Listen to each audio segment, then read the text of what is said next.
This rock is the source of gold, copper, and bauxite in Jamaica.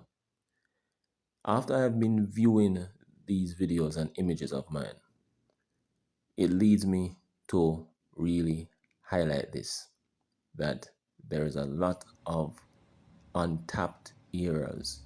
And in the context of where the copper and gold sources are, just to precipitate as how I see them in these clips, highlight to me that there is a common zone that extends throughout Jamaica at certain heights.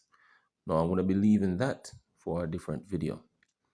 Now with this being highlighted here, the reason why I share these things is for Jamaicans to understand what it is that exists. It's education. And in so doing as well, this is me promoting geotourism. There is so much that is here that you do not understand in terms of the rocks, in terms of the history. And one of my roles is to educate. The whole angle of the rock that you're looking at here is what we call an intermediate volcanic, or it can even be a porphyritic in terms of its texture, and even a porphyry rock that originates obviously from volcanism or from a volcano source. It's a case where this rock could have been a sill.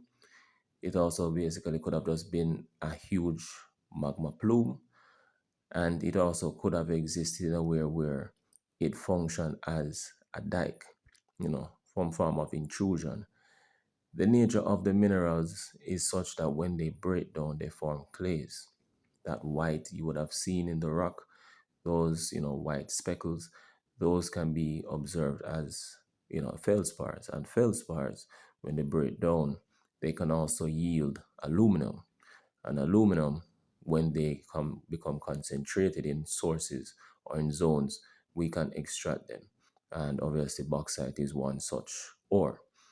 Now, all of this is a revelation to highlight to you, the layman, that is when it comes to geology, geography, you should be studying it. And when it comes to understanding the history of Jamaica through our content, you should be really internalizing it.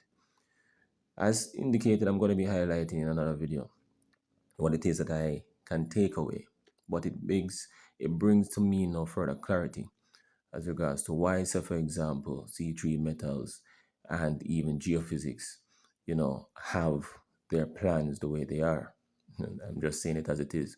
I'm not going to necessarily be disclosing too much in this respect, but for sure, it brings to my understanding now, based on how I see these precipitates, why it's a case that not many of the zones of real commercial exploitation is on the surface.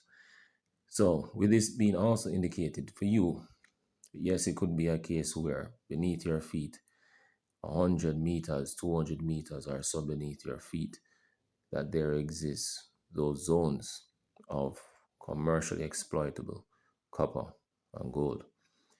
And this also is the revelation that, as I would have said in previous videos, geophysical studies, doing these, for your own benefit is something that you should consider, because at the very least, it helps to bring to the wider rhetoric or the wider understanding about Jamaica's history and really and truly what we do possess in terms of mineral wealth, in terms of the history of the Caribbean, and even the history of Jamaica, and even in terms of the future of Jamaica.